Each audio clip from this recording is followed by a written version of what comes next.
Aujourd'hui, je vais vous parler d'un manga pour lequel j'ai eu un gros coup de cœur. Il s'agit d'Amour travesti, écrit et dessiné par Toru. C'est une comédie où on suit le quotidien de Hana, une fille mignonne et joyeuse qui travaille dans un maître café, et de Mei, une beauté froide. Elles cachent toutes les deux un secret puisqu'elles sont en réalité deux garçons, Yuma Hanae, un otaku, et Shumei Satogiri, une racaille. Bien évidemment, ils sont tous les deux amoureux de l'autre tout en ignorant la vérité. C'est un manga très drôle et très léger et les situations et les interactions sont hilarantes.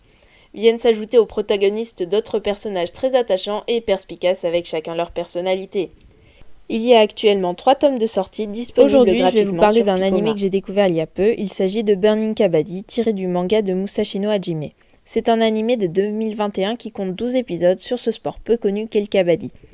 Yoigoshi, un ex-joueur de foot de niveau national, refuse de rentrer dans le club de foot de son lycée ou aucun autre club sous prétexte qu'il n'aime pas le sport. Il préfère streamer en cachette depuis sa chambre. Un jour, un membre du club de kabaddi, Azemichi, vient pour lui demander de visiter le club. Yoigoshi accepte pour qu'il le laisse tranquille. Le vice-président du club, Iura, lui fait alors du chantage pour qu'il fasse une partie contre Azemichi. Si Yoigoshi gagne, Iura l'aide avec ses streams et s'il perd, il devra rejoindre le club. Bien évidemment, il perd et commence le kabaddi. C'est un animé sympa à regarder qui reprend les codes des animés de sport, mais qui en plus nous présente un sport peu connu, le kabaddi. Ce qui est très intéressant car il nous permet d'apprendre les règles de ce sport peu connu. Aujourd'hui, je vais vous parler de Oui. C'est un webtoon indonésien écrit par Amoeba Ubu. C'est une comédie slice of life où on y découvre les aventures quotidiennes et loufoques d'Amo et sa bande. Si vous n'avez pas le moral, ce webtoon vous donnera la banane. Et si vous avez le moral, il vous donnera quand même la banane. Mais n'allez pas croire que ce n'est qu'une comédie. Pour le peu qu'on en a vu pour le moment, les personnages sont plus profonds qu'il n'y paraît. Mais ils peuvent toujours compter les uns sur les autres, que ce soit pour quelque chose de sérieux ou plus souvent pour la connerie. Vous pouvez retrouver Oui sur Webtoon, il sort tous les dimanches à 16h Trait pour trait dessiné Teto. C'est un manga autobiographique de Akiko Higashimura qui se concentre sur les cours de dessin qu'elle a suivis au lycée jusqu'à ses débuts en tant que mangaka tout en passant par la fac d'art. Étalé sur 5 tomes, on a ici le regard d'une adulte sur sa vie d'adolescente, ses regrets, ses conseils. C'est écrit sur le ton de l'humour mais également empreint de nostalgie. C'est un manga intéressant que j'ai pris plaisir à lire, mais également un bel hommage à son professeur de dessin. Aujourd'hui, je vais vous parler d'un manga que j'ai découvert il y a peu, c'est Colocataires à leur manière. C'est un slice of life qui a aussi été adapté en un animé de 12 épisodes. Mikazuki Subaru est un écrivain populaire, misanthrope et introverti qui ne maintient de contact avec l'extérieur que via son éditeur et quelques amis de longue date. Un jour, alors qu'il se rend sur la tombe de ses parents, il rencontre un chat errant qui lui déclenche un éclair d'inspiration. Il décide alors de l'adopter et de l'appeler Haru.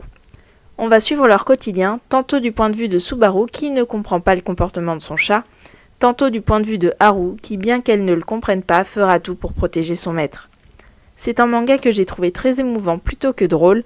L'alternance entre les deux points de vue est vraiment intéressante et voir leur évolution et leurs différentes prises de conscience après être devenus colocataires rend l'histoire très mignonne. Dead Mount Display, c'est un manga écrit par Narita Ryogo, l'auteur de Durarara, et dessiné par Fujimoto Shinta. C'est un manga qui touche pour genre surnaturel, action et fantasy. Après un affrontement contre le chevalier Chagrois, le maître des corps, le plus grand nécromancien de son monde, utilise un sort qui le réincarne dans le corps de Polka, un adolescent dans le Japon moderne. Le maître des corps va vite se rendre compte que quelqu'un cherche à se débarrasser de son hôte. Accompagné de nouveaux alliés, il va chercher à comprendre qui en veut à Polka, mais également quel est le lien entre l'époque moderne et son monde. C'est un manga très entraînant avec une ambiance teintée de mystère. Les personnages sont intéressants et attachants, et les liens entre eux se dessinent petit à petit au fil de l'intrigue. C'est un manga que je vous conseille vraiment, et si vous ne pouvez pas le lire, sachez qu'un animé est en cours de diffusion écrit et dessiné par Fujita Kazuhiro. C'est un manga action-aventure terminé en 29 tomes. Une fois toutes les 10 et quelques années, un clair de lune bleue vient éclairer de sa pâleur la surface de notre Terre. Le monde des contes que lisent les enfants se retrouve alors sans dessus-dessous. C'est pourquoi les anciens se sont réunis et ont choisi d'édicter une loi, une seule, afin de rétablir l'ordre dans leur univers. Cette loi se nomme Moonlight Act. Pour ce faire, Hachikazuki, la princesse au bol, doit choisir l'exécuteur du Moonlight Act, mais suite à une maladresse de sa part, ce rôle tombe sur Gecko, un voyou au grand cœur qui n'est clairement pas enthousiaste à cette idée, mais qui se laisse entraîner par Ngekibu, son ami d'enfance. Ce manga permet non seulement de découvrir des contes que l'on ne connaît pas forcément, mais également de revisiter les classiques de notre enfance de façon originale. Les personnages sont pour la majorité très attachants, avec un background intéressant. La seule chose qui pourrait vous ralentir dans ce manga haletant étant son graphisme particulier. C'est un webtoon sur la mode. Nam Ge-wook, un professeur de maths au lycée, n'a aucune passion dans la vie. Tout ce qu'il espère, c'est la tranquillité, tout en préservant son plaisir secret, la couture et les robes. Woo-ju, un de ses élèves, découvre un jour ce passe-temps et menace de le révéler s'il n'accepte pas sa proposition, participe à un concours de mode lycéen avec lui. Piégé, Nam Ge-wook va mettre ses conditions, que Woo-ju interprète à sa manière. Et ainsi commence leur collaboration. Je trouve ce webtoon vraiment sous-coté, on n'en parle vraiment pas beaucoup. La mode n'intéresse peut-être pas grand monde, mais c'est dommage qu'il n'ait pas plus de visibilité. Les personnages sont sympas et drôles, même les secondaires. Et grâce à Woo-ju, tous vont commencer à bouger, à parler de leurs rêves et à se mettre en action pour les réaliser. Le rêve de Chihaya était de voir sa grande sœur devenir mannequin. Ce rêve change le jour où elle devient amie avec Arata, un nouvel élève. Il l'invite chez lui pour faire une partie de Karuta, un jeu typiquement japonais où pour gagner il faut attraper le plus rapidement possible la carte qui correspond à la deuxième moitié du poème, lue par un lecteur ou une cassette. Chihaya est fascinée par la technique d'Arata qui la bat à plat de couture, mais réussit à leur étonnement à attraper une carte. Chihaya décide de se mettre activement au Karuta et de devenir la Queen, terme qui désigne la meilleure joueuse du Japon et par conséquent du monde. Quelques années plus tard, l'histoire commence vraiment avec Chihaya qui forme un club de Karuta dans son lycée, toujours décidé à devenir Queen et à rejouer contre Arata. Donc le nom de l'œuvre c'est Chihaya Furu, c'est un manga de Suegutsu Yuki, et il a aussi été adapté en animé de 3 saisons et possède des adaptations en drama. C'est une œuvre que j'ai découvert par hasard à l'époque et à laquelle j'ai accroché tout de suite. Le graphisme est joli, les personnages ont tous leur histoire et leur caractère, et la passion de Chihaya est contagieuse. C'est un personnage que j'apprécie beaucoup, elle est toujours de bonne humeur et ne pense vraiment qu'au Karuta, et légèrement stupide sur les bords sans compter ses manies. C'est un personnage très vivant que j'apprécie de voir progresser et transmettre sa passion, et c'est pourquoi Chihaya siècle, dans le Saint-Empire romain, l'Inquisition condamnait de nombreux innocents au bûcher. Après avoir été abandonné par sa famille, Ella trouve sa place auprès d'Angelica Kollwitz, une jeune apothicaire douce et dévouée. Elle pense avoir retrouvé le droit au bonheur, jusqu'à ce que l'Église, autorité suprême, ne vienne tout bouleverser. Elle se retrouve envoyée au partage des eaux, un couvent qui rééduque les filles de sorcières, et d'où il est impossible de s'échapper. Mais malgré un chemin semé d'embûches, elle compte bien se venger.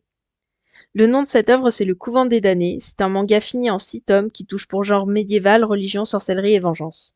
C'est un manga court mais intense. Ella est loin d'être une jeune fille fragile et elle brille par son intelligence et son instinct dès les premières pages de ce manga. Elle est d'une rare ténacité et ne perd jamais de vue son objectif. Ses rares alliés savent aussi pertinemment qu'elles peuvent compter sur Ella quoi qu'il arrive. Et pour ceux qui ne sont pas convaincus, l'œuvre a été encensée par Yukimura Makoto, qui a écrit Vinland Saga, ou encore Hiromu Arakawa, qui a écrit Fullmetal Alchemist. En photographie, mais qui est physiquement dans la moyenne. Elle n'a jamais pris soin de son apparence, croyant naïvement qu'elle serait belle une fois à l'université. Mais en entendant les remarques que les autres font sur son physique, lui reprochant ce manque de soins, elle décide d'aller se faire maquiller chez un professionnel en lui disant qu'elle veut ressembler à Iwon, une influenceuse elle aussi étudiante dans sa fac. Le résultat final est loin de l'effet escompté et Ye-Seul décide de se planquer aux toilettes où elle entend le professionnel la critiquer dans son dos. Après qu'il soit parti, elle sort et rencontre Yoo-seong, le meilleur maquilleur de sa génération, et finit par lui dire ce qui lui arrive. Après ces événements, Yoo-seong propose à Ye-Seul de devenir son modèle dans un grand concours de maquillage télévisé, ce qu'elle accepte à condition que son identité soit gardée secrète par peur des représailles d'Iwon qui, elle aussi, voulait travailler avec le maquilleur. En lisant le résumé pour la première fois, je ne savais pas trop à quoi m'attendre, mais c'était une très bonne découverte. L'histoire est prenante, l'héroïne et son évolution très intéressante et son entourage aussi. C'est un webtoon drôle mais aussi très beau qui aborde notamment le thème de l'acceptation de soi au travers de Ye-Seul, mais également de sa rivale Iwon qui elle aussi a beaucoup de mal à se trouver dans ce monde, contrairement à ce que son apparence pourrait laisser penser. Le nom du webtoon c'est L'homme qui démaquille, il est terminé et est disponible gratuitement sur Webtoon. Comédie tranches de vie qui vous feront passer un bon moment sans prise de tête. Dans le premier, on suit Tanaka, un lycéen fainéant au possible qui n'a aucune énergie, aucune force, toujours épuisé. Heureusement, il peut compter sur son meilleur ami, Ota, pour le porter à travers l'école ou juste veiller sur lui. Les deux sont diamétralement opposés et ont une très bonne dynamique. Un animé tranquille de 12 épisodes qui permet de passer un bon moment. Le nom c'est Tanaka-kun wa Itsumoke Daruge ou Tanaka est toujours nonchalant en français. Le deuxième nous amène dans les coulisses d'un restaurant familial où l'on suit la vie quotidienne des employés tous plus originaux les uns que les autres. Entre Takanashi, un lycéen qui aime tout ce qui est petit et mignon, Taneshima, une lycéenne ressemblant à une élève de primaire, Inami et sa phobie des garçons, ainsi que l'employé qui se balade toujours avec un katana, la gérante qui n'en fout pas une et les autres, on a là un cocktail de personnages explosifs qui vont vous faire rire comme jamais. Le nom de l'anime c'est Working, il y a 3 saisons et un spin-off. Pour le dernier, on suit Sakura Chiyo qui se confesse à Nozaki, un élève de son lycée. Mais celui-ci vit complètement dans sa bulle et pense que Chiyo est une de ses fans car Nozaki est un auteur de manga shoujo.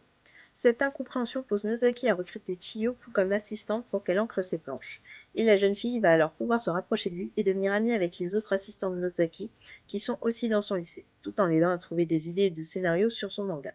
Je n'ai parlé que des deux personnages principaux ici, mais les personnages secondaires sont complètement barrés. Nozaki est toujours à côté de la plaque, et certains quiproquos, loin d'être gênants, sont tellement absurdes que le fou rire est 40. Le titre de cette année, c'est Keikan Shoujo Nozaki-kun, et je suis dégoûtée que l'anime n'ait qu'une saison 1 et que le manga ne soit pas disponible en France. Han Gi-yu est un lycéen qui laisse sa vie d'apprenti idole derrière lui pour prendre un nouveau départ. Il est transféré et part vivre chez sa grand-mère, et va même jusqu'à se déguiser pour être sûr d'obtenir une vie tranquille. Car Gi-yu a un souci. Il est tellement beau que tout le monde se retourne sur son passage, ce qui lui cause quelques désagréments. Dans son nouveau lycée, il va faire la connaissance de Baekab, qui n'arrive pas à se faire d'amis à cause de son regard jugé effrayant. Alors que derrière son apparence se cache une jeune fille d'une grande gentillesse qui adore la couture. Gi-yu se rend compte que l'apparence ne fait pas tout et va devenir ami avec elle et réussir à tisser des liens avec d'autres camarades. Le nom du webtoon c'est Dangereux Sourire et c'est un webtoon mignon à souhait avec deux protagonistes. Rose est l'héritier de la famille Vesalius, la plus prestigieuse des 4 grandes familles ducales de son pays. Venant de célébrer ses 15 ans, il entreprend la cérémonie de passage à l'âge adulte que tout noble doit respecter. Cependant, ce qui devait n'être qu'une formalité prendra rapidement une autre tournure. Rose se voyant envoyé dans l'Abysse, un monde parallèle où, selon la légende, sont envoyés des criminels ayant commis des crimes impardonnables.